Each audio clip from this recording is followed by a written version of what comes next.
Hello guys, welcome back to my channel Desi Canadian Vlog. So it's been almost 2 years I haven't made any video. So today we are ready to make another video, and I'm not alone this time. I have Rishu Chaudhary with me. He's a current Selkirk College student, and I think he's studying there for more than 6 months. So we will discuss some of the highlights of the Selkirk College after COVID-19 and what's the life right now as a Selkirk College student. So Rishu, सबसे पहले मैं आपसे ये पूछना चाहूँगा कि India में जब आपने वीज़ा प्रोसेस जब शुरू किया तो आपको कितना टाइम वेट करना पड़ा अपने वीज़ा के लिए, कैनेडियन वीज़ा के लिए, यहाँ के लिए? मुझे कम से कम 6 मंथ वेट करना पड़ा। उस समय प्रोसेसिंग टाइम लंबी चल रही थी कोविड के कारण और कुछ गवर्नमेंट रेगुलेशन के कारण। मेरी प्रोसेस 6 मंथ में सब बायोमेट्रिक्स, मेडिकल और हाथ वीज़ा आते आते मुझे 6 मंथ लगे थे। उसके बाद जब आप कनाडा में यहाँ पे आ गए, ठीक है, आपको किसी ने रिसीव कर लिया एयरपोर्ट से, जो भी थी जो अराइवल फैसिलिटीज़, ठीक है, वो हो गई। उसके बाद जो आपका पहला जो दिन था, आपका जो पहला घर था, उसके बारे में कुछ हमें बताइए। ट्रेल में पहला एक्सपीरियंस मुझे याद है, आज भी पहला दिन मैं यहाँ पे आया था, पूरी अननोन था इस जगह से, और पहला दिन तो पूरा डिप्रेसिंग था मेरे लिए। और मुझे तो समझ ही नहीं आ रहा था कि क्या करना है, क्योंकि जैसा मैंने सोचा था उससे पूरी डिफरेंट थी। इवन जितनी मैंने चीज़ों को फॉलो किया था कनाडा आने से पहले, मुझे और भी बहुत चेंजेस करने पड़े थे यहाँ एडजस्ट करने के। ये हर स्टूडेंट की यही कहानी है। मैं अपनी बात करूं तो मेरे आए थे 6 बैंड आए थे आइल्स में ओवरऑल, क्योंकि I was not good in English that much, so it was 6 overall and I think 5.5 in one of the module. So आपके कितने बैंड आए थे आइल्स में, और कैसे आपने आइल्स की प्रिपरेशन वगैरह सारा की, तो उसके बारे में थोड़ा बताइए। मेरे तो ओवरऑल 7 बैंड थे, 6.5 मेरी मिनिमम थी और 7.5 मेरी हाईएस्ट थी। और प्रिपरेशन मैंने यूट्यूब से की थी और मैंने थोड़ी टेलीग्राम की हेल्प ली थी इंडिया में। मैं क्योंकि मैं जहाँ से बिलोंग करता हूँ फ्रॉम छत्तीसगढ़, वहाँ पे कोई आइल्स की कोचिंग सेंटर नहीं है, स्पेशली मेरे जगह पे। तो थोड़ी सी मुझे ये बात की मुझे डिफ़िकल्टी हुई थी, लेकिन मुझे नियरली 2 मंथ्स लगे थे आइल्स प्रिपेयर करने। आपने अच्छा, फिर भी आपने बहुत अच्छा किया, मेरे से अच्छा किया आपने। इंडिया में आपने क्या एजुकेशन करी थी और क्या आपका थोड़ा वहाँ पे बैकग्राउंड था, थोड़ा इसके बारे में बताइए। इंडिया में मैंने इंजीनियरिंग की थी इलेक्ट्रिकल ब्रांच से। मेरी इंजीनियरिंग 2021 में कंप्लीट हुई थी और मैंने 11-12 नॉन मेडिकल से पढ़ी है, तो MSc BSc बोर्ड का स्टूडेंट रहा हूँ। स्टडी में आप कैसे थे? एवरेज थे, बिलो एवरेज थे, या बहुत अच्छे थे? मेरी परफॉर्मेंस हमेशा एवरेज रही है, कभी भी मैंने 75% से कम मार्क्स ओवरऑल नहीं स्कोर किया। It was quite average. Engineering में तो आप सब जानते हैं कि थोड़ी बहुत ऊपर नीचे होती रहती है, असाइनमेंट्स और ये सब। तो इंजीनियरिंग में बहुत अप्स एंड डाउन्स देखे हुए।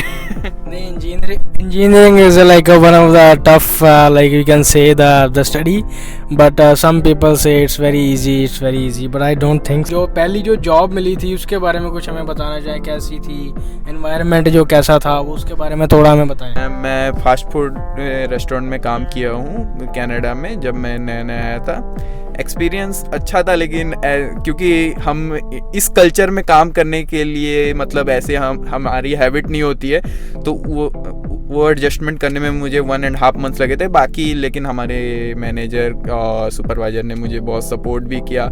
एट टाइम्स बहुत कुछ सीखने को भी मिला, बट क्वाइट टफ था क्योंकि मैं इस चीज़ के लिए हैबिचुअल नहीं था। अरे कितनी आपकी पे थी? बेसिक पे थी या बेसिक से ज़्यादा थी?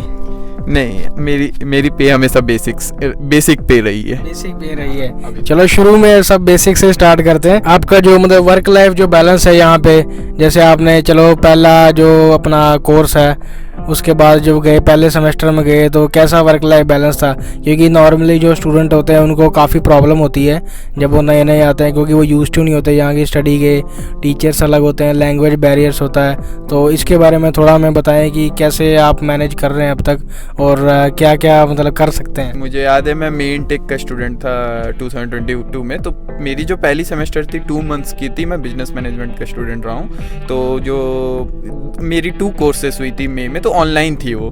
तो उस समय तो ईजी था कि मॉर्निंग क्लासेस लगती थी और फिर आप काम पे जाते थे और घर आ जाते थे, तब तक ठीक था। मेरी पहली इन पर्सन क्लासेस हुई है सितंबर में। तो मुझे याद है पहला 1 मंथ मुझे पढ़ाई और काम एडजस्ट करने में इतनी डिफ़िकल्टीज हो रही थी, और क्या बोलते जो 20 आवर्स की भी जो लिमिट थी उस समय, वो तो अभी एक्सक्लूड हुई है, लेकिन उस समय लिमिट थी। मुझे 20 आवर्स भी काम करना लग रहा था कि बहुत ज़्यादा है, क्योंकि पढ़ाई हो नहीं पा रही थी। इतने असाइनमेंट्स होते हैं, इतने होते हैं, और सब चीज़ से हम नहीं होते।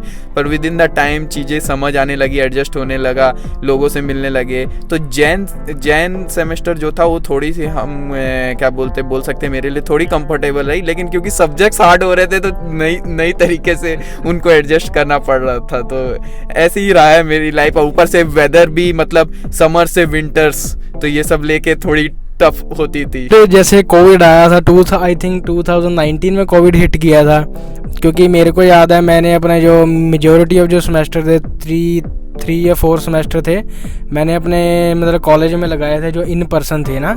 तो मेरे को काफ़ी दिक्कत हुई, क्योंकि जो भी एग्ज़ाम होगा आपका यहाँ पे सेल्फ कॉलेज में, जैसे जिम में एग्ज़ाम होता है, तो you cannot cheat over there and you don't have any material which you can take help.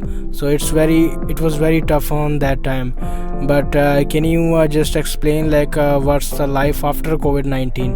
Because majority of semesters were online. I took 1 semester online, so it was pretty easy. You can use various resources as a help to clear the exam. So can you tell me like what's going on right now in the college? Is it easy? How's the instructor and everything? Little bit information about that. In person classes में बहुत सारे challenges होते हैं, आपने भी किया हुआ है इन पर्सन क्लासेस, तो ठीक। तो क्या बोलते हैं, जैसे आपको कॉलेज रेगुलर करना पड़ेगा, नो मैटर आपको कोई कुछ बोल दे कि नहीं ईजी है ये, कॉलेज आपको रेगुलर जाना पड़ेगा, आपको रेगुलर क्लासेस अटेंड करने पड़ेंगे आप। और स्केड्यूलिंग भी मतलब एक समय बहुत डिफ़िकल्ट होती है, कभी बस की दिक्कत होती है, कभी ऐसे होती है कि काम की दिक्कत होती है। तो और प्लस आपके रेगुलर असाइनमेंट्स रहेंगे, आप हफ्ते में रोज़ असाइनमेंट्स ही करते रहेंगे। और क्या बोलते हैं, एग्ज़ाम्स होती है, मिड टर्म, फाइनल, और बहुत सारे रेगुलर एग्ज़ाम्स होते हैं। तो वेटेज सबकी ओवरऑल कैलकुलेट होती है, तो आप किसी भी चीज़ को लीनियंट नहीं ले सकते। और इन पर्सन में आपको हर चीज़ों का ध्यान रखना पड़ता है। कॉलेज प्लेजरिज्म ये सब के लिए बहुत स्ट्रिक्ट है, तो आपको मतलब हर चीज़, पढ़ाई को एकदम सीरियस जैसे इंडिया में करते वैसे करना पड़ेगा, साथ साथ आपको काम प्लस आपको बाकी चीज़ों को मैनेज करना पड़ेगा। लेकिन फर्स्ट प्रायोरिटी आपको पढ़ाई देनी पड़ेगी इस सेल्फ क्रीक कॉलेज में। मैं यही बोल सकता हूँ, इन पर्सन क्लासेस का मेरा एक्सपीरियंस ही है। जब मैं स्टूडेंट था तो उस टाइम पे क्या था कि ऑलमोस्ट जो मेजोरिटी ऑफ जो क्लासेस थी वो इन पर्सन थी, मतलब आपको क्लासेस में जाना पड़ता। तो हर असाइनमेंट आपको, उसके लिए जो कोर्स आपको पढ़ाया जाता है वो बड़ी मतलब आपको क्लियरली अंडरस्टैंडिंग से सुनना पड़ता है। अगर आप नहीं सुनोगे then you will face difficulty in exam, and after that you will fail in a course और you have other major problems. So you have to do that course again, and you have to work hard, and for that you have to pay for that course again as well. A little bit experience like how's the living standard in Canada, and how's the life in Trail, or you can say how's the life in West Kootenay. Which one you wanna prefer, like in West Kootenay, Nelson, Trail or Castlegar? Which one is best on your point of view? ये depend करता है totally आपकी choice पे, लेकिन मतलब as a new student financial condition ये सब आपको देखना पड़ता है। Trail is a best place to live, क्योंकि यहाँ पे आप रहना चीपर है, आपके इंडियन ग्रोसरीज ये सब हो जाते हैं, वॉलमार्ट ये सब है। लेकिन आपको बेटर बैलेंस चाहिए, और आपकी कैंपस कैसलगर या नेल्सन है, तो उस हिसाब से आप डिसीजन ले सकते हैं। कुछ कैसलगर सेल्फ क्रीक आते हैं, कुछ नेल्सन सेल्फ क्रीक आते हैं। तो आपको कॉलेज जाने आने में ट्रेल से 35-40 मिनट्स बाय बस लगेंगे, और रेगुलर बसेस नहीं है। कभी कभी आपको कॉलेज में 2 आवर्स वेट करना पड़ता है। तो वीकेंड पे आई थिंक बसेस की अवेलेबिलिटी कम है। वीकेंड्स पे तो संडे पे अवेलेबल ही नहीं है, और सैटरडे पे बहुत ज़्यादा ही मतलब मुश्किल से 2-3 हार्डली बसेस चलती हैं। और कैसलगर में आप रहोगे तो आपको ये प्रॉब्लम नहीं होगा। अगर आपकी कैंपस नेल्सन में तो आप नेल्सन रह सकते हो, लेकिन नेल्सन कॉस्टली है रहना, कैसलगर भी ट्रेल से कॉस्टली है। तो बहुत बार तो नेल्सन में घर अवेलेबल नहीं होते हैं। तो ये सब बहुत सारी डिफ़िकल्टीज़ है। तो ओवरऑल अगर क्योंकि मैं कैसलगर कैंपस का हूँ, मुझे ट्रेल बेस्ट लगा, क्योंकि काम भी अवेलेबल है और रहना भी चीपर है। तो ठीक है, थोड़ी ट्रैवलिंग है, लेकिन ठीक है। कि जब मैं स्टूडेंट था तो जैसे गाड़ी उस टाइम पे होती थी नहीं, मतलब चलो अगर गाड़ी आ भी जाती तो मेरे को मतलब ड्राइव करनी नहीं आती थी। हालांकि मैंने afterward like with in 1 or 2 year मैंने गाड़ी चलानी सीखी, बट उस टाइम पे बहुत प्रॉब्लम होती है, because you guys know I worked at Nelson Walmart. I was regularly doing up and downs from Nelson to Castlegar to Trail, so it was very hard for me, and to take bus is like a very big headache. I take the bus from Trail downtown and all the way to the Nelson, so I have to wait for another 4 hours to start my shift at 11 in the night, and then I finished my shift at the 7 on the other day, and then I come back on the other day around 8 or 9. So it was very hard journey from 2018 to 20, and then I looked for the another job. So now I'm happily worked in this area, so now it's a bit relaxing for me. उसके बाद आप मतलब job करते हो, part time job करते हो, तो part time जब जॉब करते हो और उसके साथ साथ जब आपको असाइनमेंट की डेडलाइन होती है, तो उसका जो प्रेशर होता है, जब उस चीज़ को आप कैसे मेंटेन करते हो, थोड़ा ये बताइए। सच कहूँ तो शुरू में मेंटेन नहीं हो रही थी। सच मुझे तो ऐसा लग रहा था इंडिया वापस चले जाऊँ। ये चीज़ मेरे मन में भी आई थी, क्योंकि जैसे ऋषु ने बताया कि ये इलेक्ट्रिकल का है और मैं कंप्यूटर का था, and we both took business here, so business was not a cup of tea for both of us, so it's like very hard for us. बहुत सारे चेंजेस आते हैं, पढ़ने के यहाँ पढ़ाने की स्टाइल डिफरेंट है, और फिर क्या बोलते हैं, इतनी ट्रैवलिंग की हैबिट नहीं, ट्रैवलिंग के बाद काम, जैसे कभी कभी ऐसा होता था कॉलेज से आने के बाद आपकी वर्क होती थी, मतलब आप कॉलेज से आए और आप घर भी नहीं आए, आप सीधा काम पे गए हो, काम से आने के बाद 9 बजे घर पहुंचे, 9:30 बजे और 12 बजे की डेडलाइन है, और फिर आपको अगला दिन 6:50 की बस लेनी है, तो आपको 6 बजे उसके लिए उठनी है, तो एट टाइम तो लगता था कि क्या कर रहे हैं, तो with in the time habit हो गई, समझ आने लगा कि किस दिन कैसे आपको अपने स्केड्यूल के हिसाब से अपनी काम को बहुत ध्यान से अवेलेबिलिटी देनी पड़ेगी, आपको ये ध्यान रखना पड़ेगा कि आपकी असाइनमेंट आपको प्रायोरिटी देनी है, उस हिसाब से आप अपनी अवेलेबिलिटी काम पे दो। मैंने ये चीज़ फर्स्ट सेम में लर्न की, सेकंड सेम में मैंने वैसी ही अवेलेबिलिटी दी, तो मैं फिर चीज़ों को मैनेज करने लगा कि हाँ आज मेरे पास टाइम है, आज मैं असाइनमेंट कंप्लीट करूँगा, कल मैं काम पे जाना है, क्योंकि कभी कभी ऐसा होता था कॉलेज के बाद काम, तो उस दिन मैं समझ जाता था कि उस दिन ना मतलब कोई असाइनमेंट मैं नहीं कर सकता, तो ये सब चीज़ों का ध्यान रखना पड़ेगा। यहाँ ग्रुप असाइनमेंट्स बहुत होते हैं, तो ग्रुप असाइनमेंट की एक चैलेंज ये है कि हर कोई अलग जगह काम कर रहा है, तो आपको सब चीज़ों को देख के कॉमन टाइम निकालना पड़ेगा ग्रुप असाइनमेंट का, उसकी वेटेज बहुत इंपॉर्टेंट है, क्योंकि बहुत बार वो पास और फेल की भी डिफरेंस क्रिएट कर देगी। तो ये सब का ये चीज़ें मुझे समझने में 4 to 5 मंथ लगे, और मेरे साथ अच्छा था कि मेरे साथ जो लोग रह रहे थे, मैं जहाँ रह रहा हूँ, तो वहाँ पे सबकी मतलब सबको एक्सपीरियंस था कॉलेज का, तो मुझे एडवाइस मिल जा रही थी। नहीं, आपने बिल्कुल सही कहा। अगर मैं अपनी बात बताऊं तो ये I think it was the time of 2019 और may be at the start of 2020 I guess.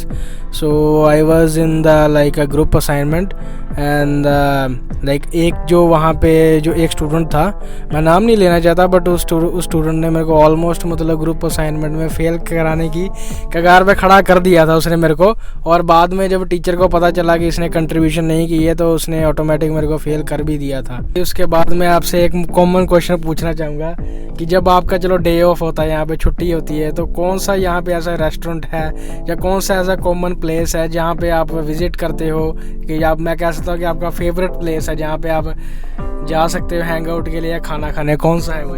Generally तो टीम हॉर्टन्स, कनाडा है तो टीम हॉर्टन्स, या तो लेकिन क्योंकि इंडियन खाने का बहुत शौक है, तो पहले तो कैसलगर जाना पड़ता था, लेकिन अभी यहाँ पे एक इंडियन रेस्टोरेंट है ट्रेल में, तो वहाँ पे मैं जाता हूँ। मतलब हर वीकेंड तो नहीं जा सकते, उतनी फाइनेंस भी देखनी होती है, लेकिन अगर 2-3 वीक में कभी मुझे मन हुआ, एक बार ज़रूर मैं वहाँ इंडियन रेस्टोरेंट यहाँ जाता हूँ।